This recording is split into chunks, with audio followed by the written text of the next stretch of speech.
साल 2025 अब अपने अंतिम चरण में है, पर देश और दुनिया से ऐसी खबरें और ऐसी घटनाएं सामने आ रही है जो हमें भी झकझोर कर दे रहा है। मैं बात कर रही हूँ देहरादून में त्रिपुरा के छात्र की हत्या के बारे में। एक ऐसी निर्मम हत्या जिसने पूरे देश को एक बार फिर से झकझोर दिया है। जी हाँ, देहरादून में त्रिपुरा के छात्र की हत्या कर दी गई। इस हत्या में उत्तराखंड समेत पूरे नॉर्थ ईस्ट को झकझोर कर दिया है। पूरा नॉर्थ ईस्ट इस घटना के बाद उदास है। इस घटना के बाद उत्तराखंड के मुख्यमंत्री पुष्कर सिंह धामी ने सख्त कार्रवाई का भरोसा दिया है। चलिए अब एक नजर घटना पर डालते हैं। हम बात कर रहे हैं त्रिपुरा के उन्नकोटी के रहने वाले 24 साल के एंजल चकमा के बारे में। जी हाँ, एंजल चकमा देहरादून के एक यूनिवर्सिटी से MBA फाइनल ईयर की पढ़ाई कर रहे थे। एंजल चकमा के पिता BSF में जवान हैं और ये घटना है 9 दिसंबर की रात। सेलाकुई मार्केट में एंजल और उनके छोटे भाई माइकल चकमा घूम रहे थे। उसी समय उनकी बहस सूरज खवास, जो कि मणिपुर के रहने वाले थे, उनके और उनके दोस्तों के साथ हो जाती है। आपको बताते चले कि सूरज खवास लगातार एंजल और उनके भाई को भारतीय ना होने पर चिढ़ा रहे थे। सूरज खवास और उनके दोस्त लगातार एंजल और उनके छोटे भाई को देशद्रोही चीनी बोल बोल कर चिढ़ा रहे थे।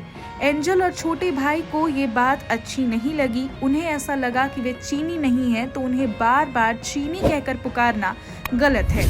एंजल और उनके छोटे भाई और सूरज खवास के दोस्तों के बीच यह बहस बढ़ गई और कब हिंसा का रूप लेती चली गई वो आसपास के लोगों को भी नहीं समझ में आया।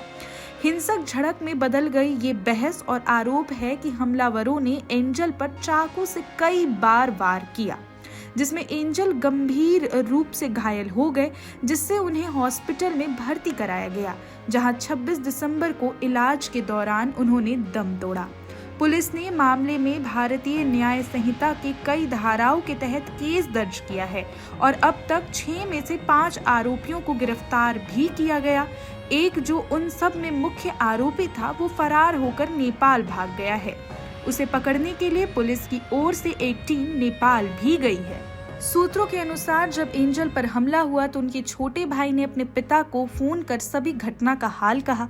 पिता, जो BSF में कार्यरत थे, वो अपने बेटे को देखने के लिए पहुंचे और जब पुलिस थाने में केस दर्ज करवाई गई तो शुरुआती तौर में पुलिस ने इसे मारपीट और मामूली सी लड़ाई झगड़े का नाम देकर तुरंत केस ना दर्ज कर एक और बड़ी गलती कर दी। इधर दूसरी तरफ हॉस्पिटल में मौत से जंग लड़ता रहा लगातार एंजल चकमा ने आखिरकार 26 दिसंबर को मौत से हार मान लिया और अपना दम हॉस्पिटल में ही तोड़ दिया। अब जरा आप सोच कर देखिए कि हमारे अपने ही भारतीय लोगों को देश का ना बताना, देशद्रोही बोलना, चीनी, बांग्लादेशी या पाकिस्तानी बोलना, ये कहाँ तक सही है। इस घटना के बाद पूरे नॉर्थ ईस्ट को झकझोर कर रख दिया है। जरा एक बार सोचिए कि भारत में अनेकता में ही तो एकता का स्लोगन सदैव चलता आया है, तो फिर ये नॉर्थ ईस्ट वालों को चीनी बोलना ये कहाँ तक सही है। कमेंट कर हमें